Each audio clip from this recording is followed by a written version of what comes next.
저는 윤복자입니다. 올해 73이죠. 종로 한복 침선방에서 45년째 바느질을 하고 있어요. 남편이 5해 전에 세상을 떠난 뒤로는 혼자서 버티고 있습니다. 그날 밤 10시쯤이었을 거예요. 침선방 정리를 마치고 거실에서 은장 가위를 닦고 있었는데 갑자기 스피커에서 소리가 났습니다. 손녀 서아가 보낸 보이스 메시지였죠. 아이가 실수로 잘못 전송한 모양이었어요. 외할머니도 서류 나오면 바로 요양원 가는 거지. 그럼 파리 유학 오케이냐? 제 심장이 멎는 줄 알았습니다. 하지만 더 충격적인 건 그 다음에 들린 목소리였어요. 사위 도윤의 낮고 차분한 음성이었죠. 진단만 받으면 후견인은 우리가 하는 거야. 걱정 마. 손에 들고 있던 은장 가위가 떨렸습니다. 아니, 제 손이 떨렸던 거죠. 45년 동안 수천 개의 단축구멍을 뚫어온 이 손이 말입니다. 성년후견이라는 게 뭔지 정확히는 몰랐지만 느낌적으로는 알겠더라고요. 제가 정신이 없다고 판정받으면 사위가 제 재산을 관리하겠다는 얘기 아니겠어요. 을지로 상가 건물, 남편이 남긴 그림들, 그리고 평생 모은 예금까지 전부 말이죠. 제가 키운 딸이, 그리고 제가 예뻐해온 손녀가 이런 계획을 세우고 있었다는 사실이 믿어지지 않았습니다. 특히 서아는 어릴 때부터 제게 달려와서 안겼던 아이인데 말이에요. 은장 가위를 내려놓으며 생각했습니다. 아, 이게 바로 그런 거구나. 나이가 들면 짐이 되는 거구나. 외할머니도 결국 사람 취급 못 받는 거구나. 하지만 저는 아직 멀쩡합니다. 매일 아침 6시에 일어나서 장부를 정리하고 고객 예약을 받고 한복 치수를 재고 있어요. 실수하는 일도 거의 없죠. 오히려 젊은 사람들보다 꼼꼼할 정도입니다. 그런 제가 왜 요양원에 가야 한단 말입니까? 왜 제 재산을 사위가 관리해야 한단 말이에요? 손녀 유학비 핑계로 제 평생을 가져가려는 건 아닙니까? 그날 밤 잠이 오지 않았습니다. 침대에 누워서 천장을 바라보며 계속 생각했어요. 이런 일을 당하고도 가만히 있어야 하나? 아니면 맞서 싸워야 하나? 아침이 되자 마음이 정해졌습니다. 저도 만만한 사람이 아니거든요. 45년 동안 바느질을 해오며 온갖 어려움을 다 겪었습니다.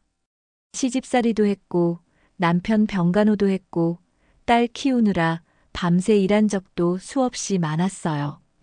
그런 제가 이런 일 정도로 무너질까요? 절대 그럴 수 없죠. 은장 가위를 다시 손에 들었습니다. 이 가위로 수많은 실을 자르고 천을 오리고 단축구멍을 뚫어왔습니다. 이번에는 이 가위로 뭘 잘라야 할지 알겠더라고요. 바로 이 거짓된 계획들, 저를 무시하는 태도들, 그리고 제 재산을 노리는 욕심들을 잘라버려야겠다고 생각했습니다. 아직 늦지 않았어요. 저는 충분히 정신이 멀쩡하고 증명할 수 있는 자료들도 많이 가지고 있습니다.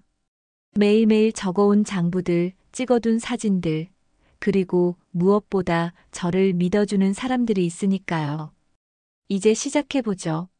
저를 우습게 본 사람들에게 제대로 보여드릴 시간입니다. 제 하루는 새벽 6시에 시작됩니다. 일어나자마자 가장 먼저 하는 일이 전날 장부를 확인하는 거예요. 어제 받은 주문, 완성한 한복, 받은 돈, 쓴 돈까지 모든 걸 손글씨로 적어둡니다. 이 습관은 결혼 초기부터 시작했어요. 남편이 화가였는데 돈 관리에는 영 소질이 없더라고요. 그래서 제가 모든 가계부를 맡았습니다. 처음에는 간단하게 시작했는데 침선방을 열면서부터는 더 자세히 적기 시작했죠. 매일 아침 7시에는 침선방으로 나갑니다. 문을 열고 들어가서 가장 먼저 하는 일이 디지털 카메라로 작업대 사진을 찍는 거예요. 어제 어디까지 작업했는지, 오늘 뭘 해야 하는지 기록으로 남기는 습관입니다. 고객분들은 이런 제 모습을 신기해 하세요. 사장님은 정말 꼼꼼하시네요 라고 말씀하시죠. 저는 그냥 웃으면서 나이가 들수록 기록이 중요해요 라고 대답합니다. 실제로 그렇거든요. 머릿속으로만 기억하면 실수하기 쉬워요. 하지만 종이에 적어두고 사진으로 남겨두면 절대 틀리지 않습니다. 오전에는 주로 재단 작업을 해요. 고객의 치수에 맞춰서 천을 자르는 일이죠. 이때도 반드시 사진을 찍어둡니다. 어떤 천을 얼마나 썼는지, 어떤 무늬로 재단했는지까지 모두 기록해두는 거예요. 점심시간에는 시장으로 나갑니다. 부자재를 사러 가기도 하고 장미숙 회장과 수다를 떨기도 해요. 미숙 회장은 저보다 3살 어린데 시장 상인회를 이끌고 있는 대단한 분이에요. 복자야, 너는 정말 성격이 독특해. 매일 같은 시간에 와서 같은 걸 사고 영수증까지 챙겨가고. 미숙 회장이 늘 하는 말입니다.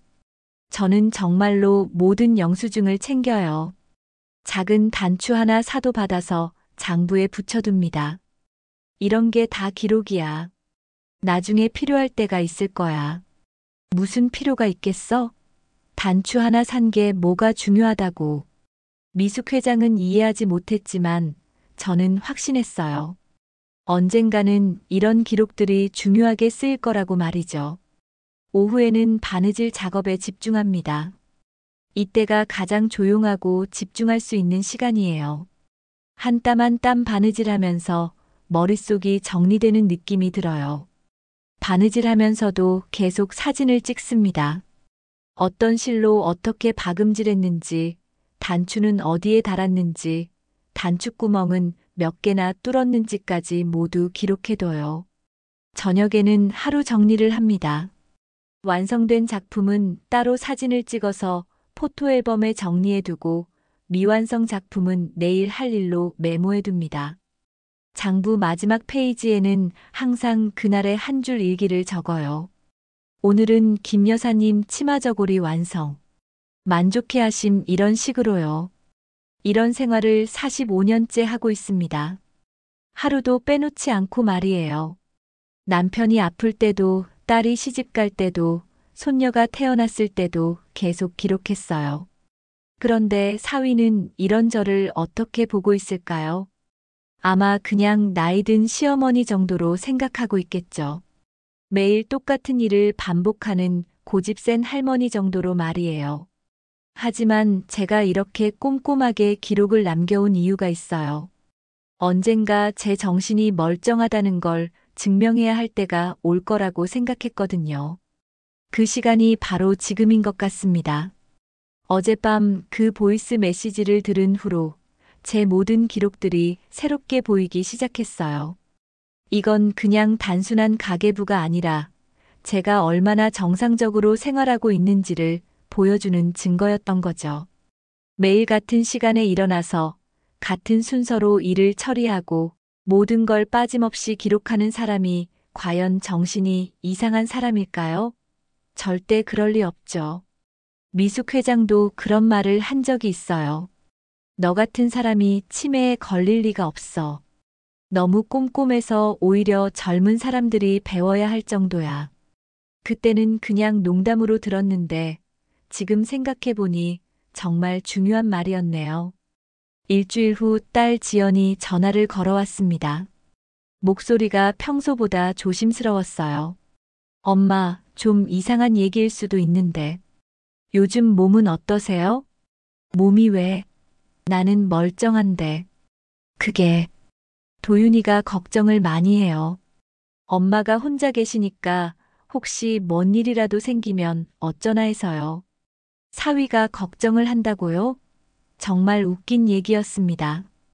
평소에는 명절에나 얼굴 한 번 보던 사람이 갑자기 걱정을 한다니요. 그래서 한번 병원에서 검사를 받아보시는 게 어떨까 해서요.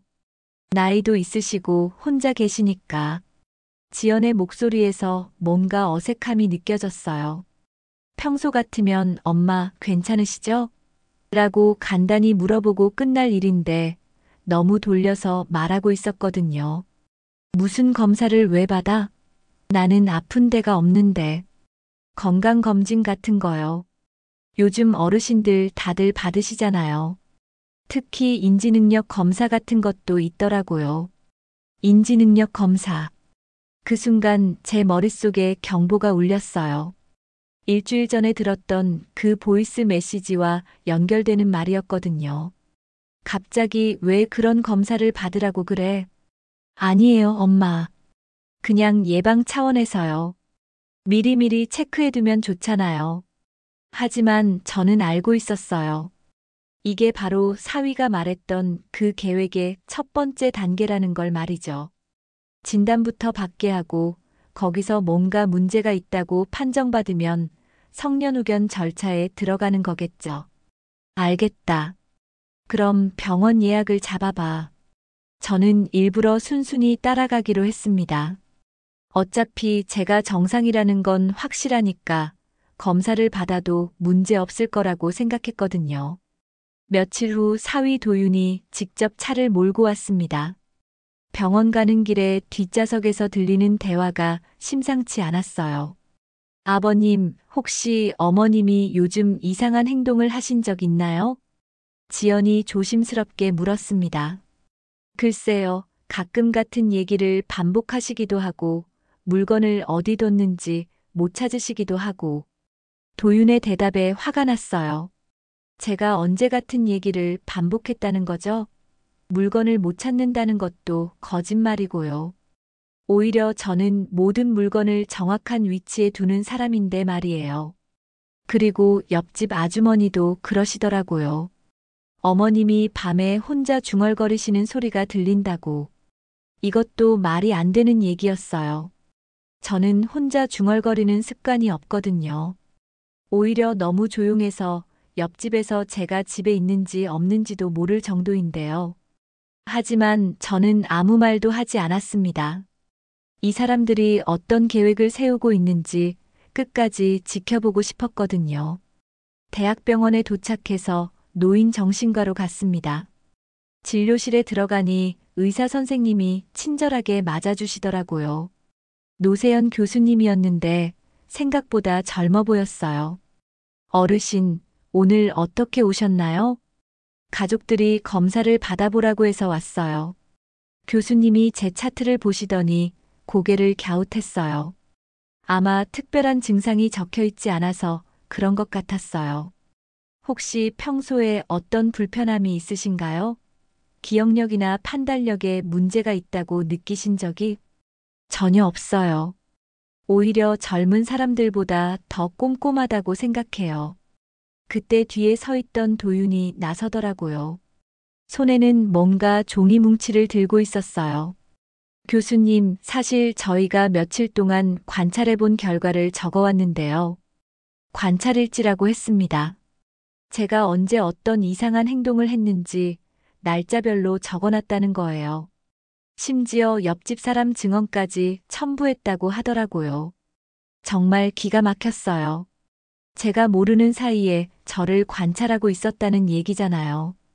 그리고 없는 일까지 지어내서 적어놨을 거고요. 하지만 교수님은 제게 직접 여러 가지 질문을 하셨어요. 오늘이 몇 월 며칠인지, 대통령이 누구인지, 100에서 7을 빼가며 계산해 보라는 것들이었죠. 저는 모든 질문에 정확하게 답했습니다. 심지어 제가 매일 쓰는 장부까지 가져와서 보여드렸어요. 교수님, 제가 매일 이런 식으로 기록을 하고 있어요.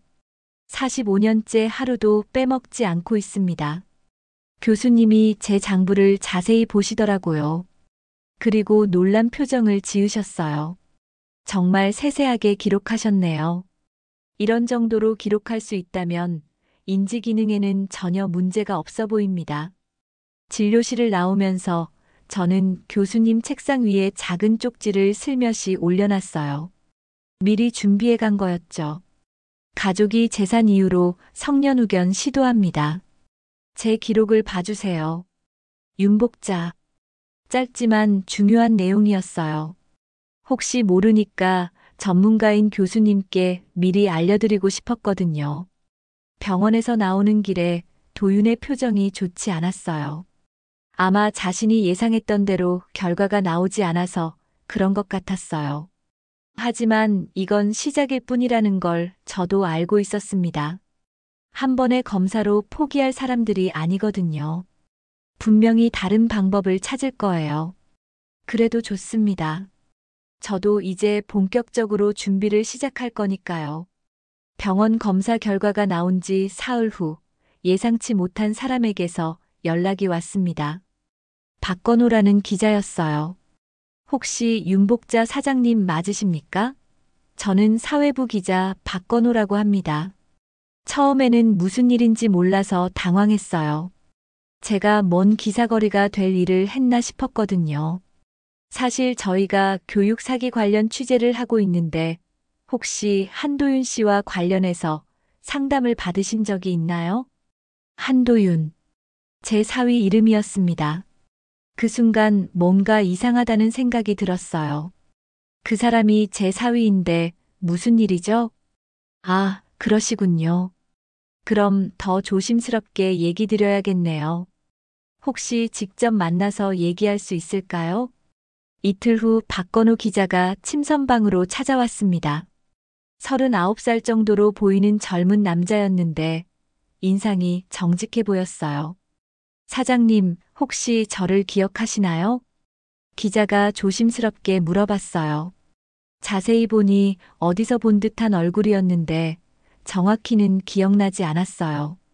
15년 전에 사장님께서 다문화 청소년 바느질 교실을 무료로 열어주셨잖아요. 그때 다녔던 학생 중 하나가 바로 저예요. 그제야 기억이 났습니다. 한국에 온 지 얼마 안 된 외국인 어머니를 둔 아이들을 위해서 주말마다 바느질을 가르쳐 준 적이 있었거든요. 건우도 그 아이들 중 하나였네요. 아, 맞다.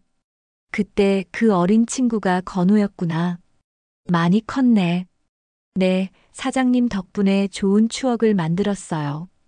그래서 더욱 죄송스럽게 이런 일로 찾아뵙게 됐네요. 건우가 가져온 자료들을 보고 깜짝 놀랐습니다. 사위 도윤이 운영하는 국제학교 입시 컨설팅 회사에 대한 고발 자료들이었어요. 도윤 씨가 운영하는 회사에서 학생들 포트폴리오를 조작해서 입학시키는 일을 하고 있어요. 벌써 세 가정에서 피해 신고가 들어왔습니다. 자료를 보니 정말 충격적이었어요. 학생이 받지도 않은 상을 받았다고 거짓으로 써놓거나 참여하지도 않은 활동을 참여했다고 조작하거나 하는 일들이었죠. 더 큰 문제는 이런 일을 하면서 받은 수수료가 한 건당 수천만 원씩이라는 거예요. 그 돈으로 사치스러운 생활을 하고 있다는 증언도 나오고 있고요. 제 머릿속이 복잡해졌습니다. 사위가 이런 일을 하고 있었다는 것도 충격이었지만 그 돈으로 손녀 유학을 보내려고 했다는 생각이 들어서 더욱 기분이 나빠졌어요. 혹시 사장님께서도 피해를 입으신 일이 있나요? 가족 관계라서 더욱 조심스럽긴 하지만 저는 일주일 전에 들었던 그 보이스 메시지 얘기를 해줬어요. 그리고 병원에 끌려가서 검사를 받은 일도 설명했죠. 아, 그렇다면 성년후견 절차를 밟으려고 하는 거네요. 정말 교묘한 방법이에요. 건우가 심각한 표정을 지었어요. 사장님, 혹시 평소에 일기나 가계부 같은 걸 쓰시나요? 성년후견 신청을 막으려면 본인이 정상적으로 생활하고 있다는 증거가 필요해요. 그때 제가 45년째 써온 장부들을 보여줬어요. 건우가 그 장부들을 보더니 눈이 휘둥그레졌어요. 이건 정말 대단한 자료네요. 매일매일 이렇게 자세히 기록하신 게 몇십 년치가 있다고요? 그럼요. 하루도 빼먹지 않고 썼어요. 사진도 다 있고. 건우가 제 장부를 찬찬히 살펴보더니 감탄했어요. 이 정도 기록을 남길 수 있는 사람이 인지 능력에 문제가 있을 리 없어요. 오히려 대부분의 젊은 사람들보다 더 체계적이에요. 그리고 노세연 교수님과도 연락을 취해봤다고 했어요. 제가 남긴 쪽지를 본 교수님이 이미 관심을 가지고 계셨다고 하더라고요. 교수님 말씀으로는 검사 결과 전혀 문제가 없으셨다고 해요. 오히려 평균보다 훨씬 높은 인지 능력을 보이셨다고 하시네요. 이런 전문가의 의견까지 있다니 마음이 조금 놓였어요. 하지만 사장님, 아직 안심하기는 이르세요. 이런 사람들은 한번 실패했다고 포기하지 않거든요. 다른 방법을 찾을 거예요. 건우의 말이 맞았습니다. 며칠 후 딸 지연이 또 전화를 걸어왔거든요. 엄마, 병원에서 추가 검사를 받아보시는 게 어떨까요? 한 번 더 정확하게 해보자고 도윤이 얘기하네요. 역시나 포기하지 않았네요. 하지만 이제는 저도 준비가 되어 있었습니다. 그래, 좋다. 언제든지 받아보자. 제가 당당하게 대답하자 지연이 의외라는 듯 말했어요. 엄마가 이렇게 쉽게 승낙하실 줄 몰랐네요. 왜? 나한테 숨길 게 있나? 검사 받는 거 뭐가 무섭다고. 사실 전혀 무섭지 않았어요. 오히려 기대되었죠. 이번에도 정상 판정받고 나면 사위의 계획이 틀어질 테니까요. 건우 기자와 계속 연락을 주고받으면서 상황을 파악해 나갔습니다. 그리고 제 장부와 사진들을 체계적으로 정리해서 법적 증거로 쓸 수 있도록 준비했어요. 사장님, 이런 자료들이 있으면 성년후견 신청 자체가 기각될 가능성이 높아요. 법원에서도 신중하게 판단할 테니까요. 하지만 무엇보다 중요한 건 제가 혼자가 아니라는 사실이었습니다. 건우 같은 든든한 조력자가 생겼고 노 교수님 같은 전문가도 제 편에 서주고 계셨으니까요. 이제 진짜 싸움이 시작될 것 같았습니다. 일주일 후 시장에서 장미숙 회장을 만났을 때 뭔가 이상한 기운이 감돌았어요. 평소 같으면 큰 소리로 인사를 하던 미숙 회장이 제게 조용히 다가왔어요. 복자야, 잠깐 따로 얘기할 수 있을까? 뒤편 조용한 곳으로 가서 미숙 회장이 작은 목소리로 말했습니다. 너네 사위 말이야. 요즘 이상한 사람들하고 만나고 다니더라. 무슨 소리야? 지난주에 우리 시장 CCTV 고쳤잖아. 그때 확인차 녹화된 영상을 봤는데 너네 사위가 어떤 젊은 여자랑 와서 내 상가 앞에서 뭔가 연습하는 것 같더라고. 제 심장이 빨라졌어요. CCTV에 뭔가 찍혔다는 얘기잖아요. 연습이 뭔 연습이야? 그게 문을 열어보고 뭔가 냄새 맡는 신용하고 그리고 할머니 가스 냄새 난다고 크게 소리치고 이상하지 않아? 제가 듣고도 믿어지지 않았어요. 가스 냄새라니. 제가 가스를 잘못 다뤄서 위험하다는 상황을 연출하려고 했던 건가요? 그 여자가 누구야? 잘 모르겠어. 근데 나이로 보면 너네 손녀랑 비슷해 보이던데. 손녀 서아였을 가능성이 높았어요. 그렇다면 사위가 손녀에게까지 연기를 시키고 있었다는 얘기네요. 미수가 그 영상 혹시 아직 있어? 당연히 있지. 일주일치는 보관하거든. 어쩔래? 복사해 줄까? 그래줘. 그리고 이 일은 아무한테도 말하지 마. 집에 돌아와서 USB를 컴퓨터에 연결했어요. 화면 속에서 사위 도윤과 손녀 서아가 제 상가 앞에서 뭔가를 연습하고 있었습니다.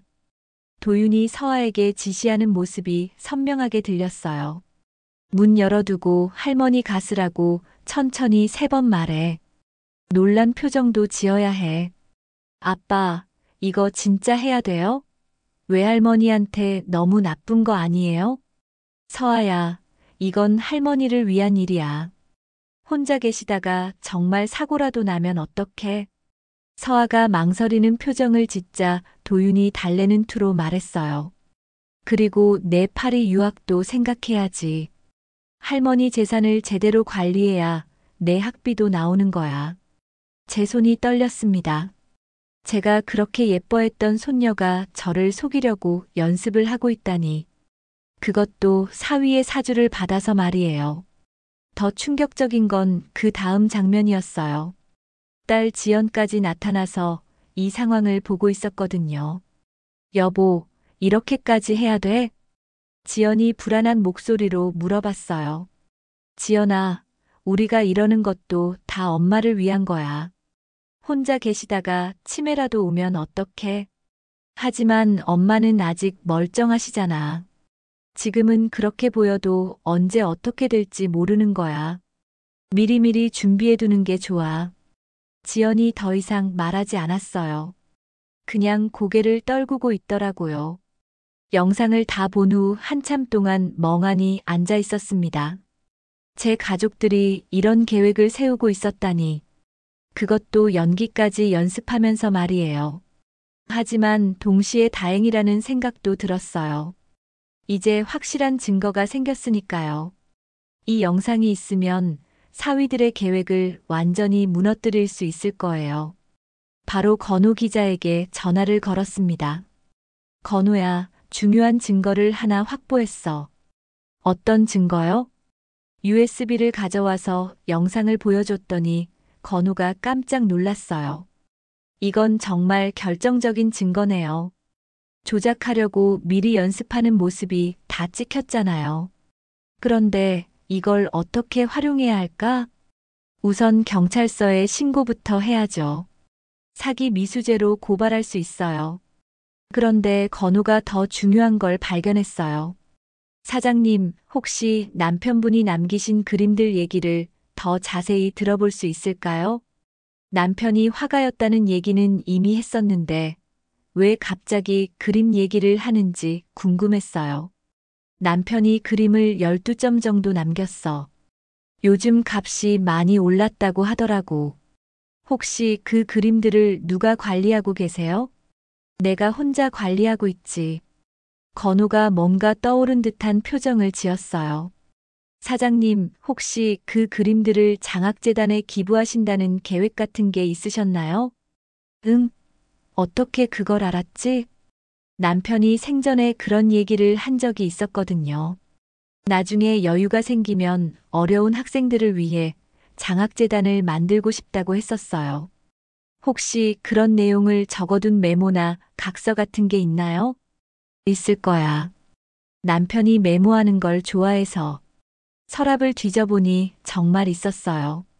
남편 필체로 쓰인 메모였는데 장학재단 기부 신탁이라는 제목이 적혀 있었어요. 사장님, 이거 대박이네요. 이걸 활용하면 완벽한 방어막을 만들 수 있어요. 무슨 얘기야? 재산을 신탁으로 묶어버리는 거예요. 장학재단 조건부 신탁으로 말이죠. 그러면 사위가 아무리 후견인이 되어도 손댈 수 없어요. 제 눈이 번쩍 뜨였어요. 그런 방법이 있었다니. 그럼 내가 그 재산을 못 쓰게 되는 건 아니야? 아니에요. 전세권하고 거주권은 사장님이 평생 가지실 수 있어요. 다만 다른 사람이 함부로 처분할 수 없게 되는 거죠. 완벽한 계획이었어요. 이렇게 하면 사위의 목적 자체가 사라지게 되니까요. 그날 밤 오랜만에 편안하게 잠들었습니다. 이제 준비가 거의 다 끝나가고 있었거든요. 한 달 후 사위 도윤이 대형 호텔에서 해외 대학 진로 포럼이라는 행사를 연다는 소식을 들었어요. 손녀 서아의 유학 준비를 핑계로 가족들을 초청했다고 하더라고요. 할머니도 꼭 오세요. 서아 앞날을 위한 중요한 자리거든요. 도윤이 정중하게 부탁했지만 속마음은 뻔히 보였어요. 많은 사람들 앞에서 제가 정신이 없다는 걸 보여주려는 계획일 거예요. 그래, 갈게. 우리 서아를 위한 일인데 빠질 수 있겠어? 행사 당일 호텔 대연회장에 사람들이 가득했어요. 대부분 유학을 준비하는 학부모들이었죠. 무대에는 화려한 현수막이 걸려 있었고 도윤이 정장을 차려입고 마이크를 잡고 있었어요. 안녕하세요, 여러분. 오늘 이 자리는 우리 아이들의 꿈을 위한 자리입니다. 도윤이 능숙하게 사회를 보고 있었어요. 여러 성공 사례를 소개하면서 자신의 컨설팅이 얼마나 효과적인지 자랑하고 있었죠. 특히 오늘은 제 가족도 함께 자리를 해주셨습니다. 우리 장모님께서도 손녀의 꿈을 응원하기 위해 오셨어요. 스포트라이트가 제게 향했어요. 사람들이 박수를 치면서 저를 쳐다봤죠. 그때 도윤이 제게 마이크를 건넸어요. 장모님, 손녀 유학에 대해서 한 말씀 해주세요. 이 순간을 기다렸어요. 저는 자리에서 일어나서 천천히 무대로 올라갔습니다. 그리고 준비해둔 은장 가위를 손에 들었어요. 네, 저는 서아의 할머니 윤복자입니다. 마이크를 잡고 관객석을 둘러봤어요. 모든 시선이 저에게 집중되어 있었죠. 저는 45년 동안 바느질을 해온 사람입니다. 바느질을 하다 보면 실이 얽히는 일이 종종 있어요. 그럴 때는 이런 가위로 잘라내야 합니다. 은장 가위를 들어보이자 사람들이 웅성거렸어요. 오늘 여러분께 보여드리고 싶은 게 있어요. 바로 거짓으로 얽힌 실들을 잘라내는 모습입니다. 그때 무대 뒤편에서 건우 기자가 나타났어요. 손에는 노트북을 들고 있었죠. 잠깐만요. 행사를 중단해 주세요. 갑작스러운 상황에 도윤이 당황했어요. 누구세요? 무슨 일이시죠? 저는 기자 박건우입니다. 오늘 이 자리에서 여러분께 중요한 진실을 알려드리고 싶어서 왔어요. 건우가 스크린에 준비해온 자료를 띄웠어요. 첫 번째는 도윤과 서아가 연기 연습하는 CCTV 영상이었죠. 이 영상을 보시면 한도윤 씨가 자신의 딸에게 거짓 연기를 시키는 모습을 확인할 수 있습니다. 관객들이 웅성거리기 시작했어요. 화면 속에서 도윤이 서아에게 할머니 가스라고 말하라고 지시하는 장면이 나왔거든요. 그리고 이것은 한도윤 씨가 작성했다고 주장하는 관찰일지입니다. 하지만 실제로는 대부분이 거짓으로 조작된 내용입니다. 두 번째 자료는 제 장부와 사진들이었어요. 45년간 빠짐없이 기록한 자료들이 스크린에 떴죠.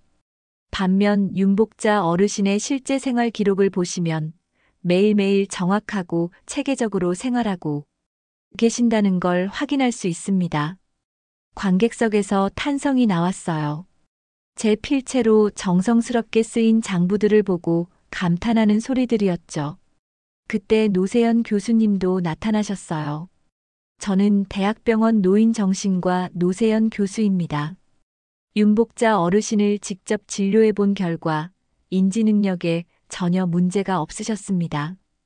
교수님이 마이크를 잡고 말씀하셨어요. 오히려 걱정되는 건 가족의 유도와 압박입니다. 멀쩡한 어르신을 마치 문제가 있는 것처럼 몰아가려는 시도가 관찰되었습니다. 이때 저는 은장 가위로 무대 위 현수막을 지지하고 있던 줄을 툭 잘랐어요. 현수막이 축 늘어지면서 스포트라이트가 흔들렸죠. 이렇게 잘라내는 겁니다. 거짓으로 얽힌 실들을 말이에요. 관객석이 술렁거렸어요. 어떤 사람들은 박수를 치기 시작했고 어떤 사람들은 도윤을 비난하기 시작했어요. 환불해 주세요. 사기꾼이잖아. 경찰에 신고해야겠어. 도윤은 얼굴이 새하얗게 변해서 무대에서 도망치려고 했어요. 하지만 이미 늦었죠. 기자와 경찰들이 대기하고 있었거든요. 그 순간 딸 지연이 제게 달려왔어요. 눈물을 흘리면서 말이에요. 엄마, 정말 미안해요. 저도 모르게. 지금은 때가 아니다. 집에 가서 얘기하자. 행사장은 완전히 아수라장이 되었어요. 하지만 저는 오히려 마음이 시원했어요. 드디어 진실이 밝혀졌거든요. 무대를 내려오면서 건우에게 고마움을 표했어요. 고마워, 건우야. 내가 아니었으면 이런 일은 불가능했을 거야. 아니에요, 사장님. 사장님께서 준비해 두신 증거들이 있었기 때문에 가능한 일이었어요. 하지만 정작 제 마음은 편하지 않았어요. 이제 진짜 어려운 일이 남아 있었거든요. 바로 가족들과의 관계를 정리하는 일 말이에요. 사흘 후 딸 지연이 혼자 집으로 찾아왔어요. 얼굴이 많이 초췌해져 있었죠. 아마 지난 며칠간 잠도 제대로 못 잤을 거예요. 엄마. 문 앞에서 주저하던 지연이 결국 무릎을 꿇었습니다. 48년을 살아온 제 딸이 저 앞에서 무릎을 꿇는 모습을 보니 마음이 아팠어요. 일어나라. 무릎 꿇는다고 해결될 일이냐? 하지만 지연은 일어나지 않았어요. 눈물을 흘리면서 계속 고개를 숙이고 있었죠. 엄마, 정말 미안해요. 저도 모르게 도윤이 말에 넘어가서. 너도 모르게. 그래도 내가 내 딸 아니야? 제 목소리가 차갑게 나왔어요. 솔직히 화가 많이 났거든요. 엄마를 요양원에 보낸다는 얘기를 듣고도 가만히 있었잖아. 그게 모르는 일이야? 지연이 더욱 고개를 떨궜어요.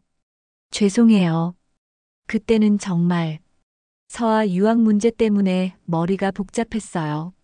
손녀 유학이 그렇게 중요해? 할머니 인생보다? 아니에요, 엄마. 그런 게 아니라. 지연이 말을 잇지 못했어요. 변명할 여지가 없었거든요. 저는 지연을 거실로 들어오게 하고 마주 앉았어요. 이제 정확히 정리하고 넘어가야 할 일들이 있었거든요. 지연아, 엄마 말 잘 들어. 네, 엄마. 내가 모른 척한 시간이 나를 가장 늙게 만들었다. 제 말에 지연이 울음을 터뜨렸어요. 하지만 저는 감정에 휩쓸리지 않으려고 노력했어요. 이제 조건을 제시할게. 이걸 지킬 수 있으면 다시 가족으로 지내고 못 지키면 연을 끊는다. 조건이요? 첫째, 도윤이하고 재정 분리해라. 혼인 중 재산 약정을 공증받아서 내 재산은 내가 관리하고 도윤이 재산은 도윤이 혼자 책임져라. 지연이 놀란 표정을 지었어요. 아마 이런 조건을 예상하지 못했을 거예요. 둘째, 서아는 자원봉사 200시간을 채워라. 그리고 실기 공정심사를 통해서 진학할 수 있을 때만 지원해줄게. 엄마, 서아는 아직 어린애인데. 어린애? 19이면 다 큰 어른이지. 외할머니 속이는 연기까지 했으면서 어린애는 무슨. 지연이 더 이상 반박하지 못했어요. 셋째, 내 재산은 이미 장학재단 신탁으로 묶었어. 가족 누구도 손댈 수 없게 만들었다. 그럼 엄마는 어떻게 사세요? 걱정 마. 전세권하고 거주권은 내가 평생 가지고 있어. 다만 팔거나 담보로 잡을 수는 없게 되었지. 지연이 심각한 표정을 지었어요. 이제야 상황의 심각성을 깨닫는 것 같았어요. 이 조건들 지킬 수 있어? 한참 동안 고민하던 지연이 고개를 끄덕였어요. 네, 엄마. 다 지킬게요. 그리고 한 가지 더. 도윤이한테는 절대 내 집에 오지 말라고 해라. 앞으로 평생 얼굴 보기 싫어. 그건 너무 심하신 거 아니에요? 심해? 나를 정신병자 만들려고 했는데 이 정도도 관대한 거야. 지연이 더 이상 말하지 못했어요. 그날 밤 지연이 집으로 돌아간 후 서아가 혼자 찾아왔어요. 할아버지 사진 앞에 절을 하더니 제게 다가왔어요. 할머니, 정말 죄송해요. 서아도 눈물을 흘리고 있었어요. 하지만 저는 쉽게 용서할 마음이 생기지 않았어요. 서아야, 내가 그때 왜 그런 연기를 했는지 알아? 죄송해요. 아빠가 할머니를 위한 일이라고 해서. 내 입으로 직접 말해봐. 정확히 뭘 했는지. 서아가 떨리는 목소리로 말했어요. 할머니가 가스를 잘못 다뤄서 위험하다는 상황을 만들려고 했어요. 그래서 사람들이 할머니를 걱정하게 만들려고. 그래서 나를 정신병자로 만들려고 했다는 거지. 서아가 더욱 울었어요. 정말 죄송해요, 할머니. 그때는 생각이 짧았어요. 생각이 짧아서 할머니를 속였다고? 그럼 파리 유학은 생각이 길어서 하려고 했고? 서아가 아무 말도 할 수 없었어요. 서아야, 이제 내가 어떤 사람인지 알겠다. 목적을 위해서는 가장 가까운 사람도 속일 수 있는 사람이지. 아니에요, 할머니. 저는 정말 됐어. 변명하지 마. 이제 내가 해야 할 일은 변명이 아니라 행동으로 보여주는 거야. 저는 서아에게도 조건을 제시했어요. 자원봉사 200시간과 공정한 실기 심사를 통한 진학 말이에요. 이걸 지킬 수 있으면 할머니가 유학비를 지원해 줄게. 하지만 조금이라도 속임수를 쓰면 그때는 정말 끝이야. 서아가 고개를 끄덕였어요. 네, 할머니. 꼭 지킬게요. 그날 밤 오랜만에 혼자 조용한 시간을 가졌어요. 지난 몇 달간 너무 힘들었거든요. 하지만 이제 정말 끝이 보이는 것 같았어요. 가족이라고 해서 무조건 믿어서는 안 된다는 걸 배웠어요. 하지만 동시에 진짜 가족이라면 실수를 했어도 다시 기회를 줄 수 있다는 것도 깨달았죠. 이제 정말 새로운 시작을 할 수 있을 것 같습니다. 6개월이 지난 후 시장 한켠에서 작은 전시회가 열렸습니다. 제가 기획한 전시였어요. 남편이 남긴 유작 3점과 특별한 의미가 있는 사진들을 전시하는 자리였죠. 전시장 입구에 걸린 현수막에는 바느질로 있는 희망 장학생들과 함께하는 작은 전시라고 적혀 있었어요. 제가 후원하고 있는 청소년 5명이 한복을 입고 찍은 졸업사진도 함께 전시되어 있었고요. 사장님, 정말 멋진 전시네요. 건우 기자가 찾아와서 축하해줬어요. 이제는 그냥 건우라고 부르고 있어요. 마치 제 아들 같은 존재가 되었거든요. 고마워, 건우야. 내가 도와준 덕분에 가능한 일이었어. 전시장 한쪽에는 제가 45년 동안 써온 장부들도 일부 전시되어 있었어요. 많은 사람들이 신기해하며 들여다보고 있었죠. 정말 꼼꼼하게 기록하셨네요. 어떻게 이렇게 오랫동안 빠뜨리지 않고 쓰셨어요? 관람객들의 감탄사가 여기저기서 들려왔어요. 제가 그토록 소중히 여겨온 기록들이 이렇게 많은 사람들에게 인정받는다니 정말 뿌듯했습니다. 전시장 한가운데에는 제가 직접 만든 한복 몇 벌이 전시되어 있었어요. 그 중 하나는 서아를 위해 만들어둔 것이었죠. 하지만 아직 완성하지 않았어요. 조건을 다 채우면 그때 완성해 주기로 했거든요. 할머니, 뒤에서 조심스러운 목소리가 들렸어요. 돌아보니 서아가 서 있었습니다. 지난 6개월 동안 많이 달라진 모습이었어요. 예전보다 훨씬 성숙해 보였죠. 서아야, 왔구나. 네, 할머니. 자원봉사 시간 다 채웠어요. 그리고 실기 시험도 통과했고요. 서아가 자랑스럽게 말했어요. 실제로 지난 6개월 동안 정말 열심히 했더라고요.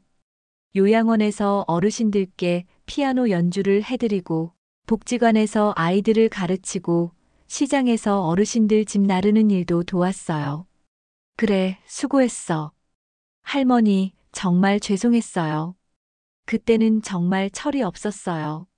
서아의 사과는 이번에는 진심으로 느껴졌어요. 예전과는 확실히 달랐거든요. 됐다. 이제 진짜 사람이 된 것 같네. 그때 딸 지연도 나타났어요. 도윤과 재정 분리를 한 후로 훨씬 당당해져 보였어요. 회사에서도 윤리교육 담당으로 자원해서 이동했다고 하더라고요. 엄마, 전시 정말 잘 꾸미셨네요. 그래, 고생했어. 지연이도 지난 6개월 동안 많이 변했어요. 예전처럼 남편 말만 듣는 사람이 아니라 자기 주관을 가진 사람으로 바뀌었죠. 전시장을 둘러보던 중 한 모퉁이에서 익숙한 인물을 발견했어요. 노세연 교수님이었습니다. 조용히 제 장부들을 들여다보고 계시더라고요. 교수님 오셨네요. 네, 정말 의미 있는 전시라고 생각해서 꼭 보고 싶었어요. 교수님이 제 장부를 가리키며 말씀하셨어요. 이런 기록들이야말로 진짜 인지 건강의 증거죠. 약이나 치료보다 훨씬 확실한 예방법이에요. 감사합니다, 교수님. 그때 시장 상인회 회장 미숙이도 나타났어요. 손에는 꽃다발을 들고 있었죠.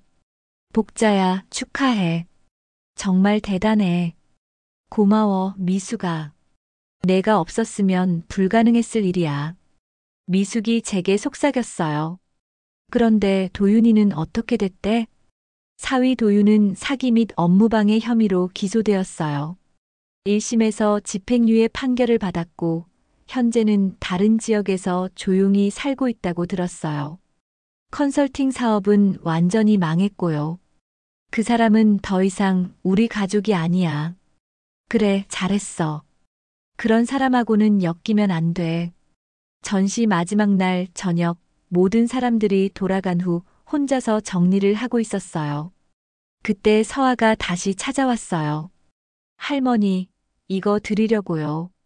서아가 작은 상자를 내밀었어요. 열어보니 제가 예전에 써주었던 캘리그라피 작품이 들어있었어요. 꿈은 이루어진다라고 쓴 작품이었죠. 이거 어디서 났어? 할머니가 제가 어릴 때 써주신 거예요. 그때는 몰랐는데 이번 일을 겪으면서 정말 소중한 거라는 걸 알게 됐어요. 서아가 진심 어린 목소리로 말했어요. 할머니 덕분에 진짜 꿈이 뭔지 알게 된 것 같아요. 좋은 연주자가 되는 것도 중요하지만 좋은 사람이 되는 게 더 중요하다는 걸 배웠어요. 제 마음이 따뜻해졌어요. 이 아이가 정말 달라졌구나 싶었거든요. 전시가 끝난 후 집으로 돌아와서 마지막 정리를 했어요. 은장 가위를 꺼내서 정성스럽게 닦았죠. 이 가위가 저에게 얼마나 큰 힘이 되어줬는지 모르거든요. 가위를 서랍에 넣으면서 혼잣말을 했어요. 이번엔 내 인생의 단축구멍이 틀리지 않았다. 바느질을 하다 보면 단축구멍을 잘못 뚫는 경우가 있어요. 그러면 전체를 다시 뜯어서 고쳐야 하죠. 제 인생도 마찬가지였어요. 잘못 꿰매진 관계들을 뜯어내고 다시 제대로 꿰맸던 거죠. 그날 밤 오랜만에 남편 사진 앞에 앉았어요. 여보, 당신이 꿈꾸던 장학재단 만들었어요. 비록 작지만 의미 있는 시작이에요. 남편이 살아있다면 분명히 기뻐했을 거예요. 자신의 그림들이 어려운 학생들을 도우는 데 쓰인다는 걸 알았다면 말이에요. 창문을 열고 밤 공기를 마셨어요. 시장에서 들려오는 소리들이 정겹게 느껴졌어요. 이곳에서 45년을 살아왔고 앞으로도 계속 살아갈 거예요. 바느질은 풀어 헤치고 다시 꿰매는 일입니다. 가족도 때로는 그렇게 꿰매야 한다는 걸 이번에 배웠어요. 아프지만 필요한 일이었죠. 이제 정말 새로운 시작입니다. 더 이상 누구에게 속지도 않을 거고 더 이상 무시당하지도 않을 거예요. 제가 윤복자입니다. 73살의 한복 장인이자 누구보다 강한 할머니입니다. 그리고 이제는 정말 행복한 사람이에요.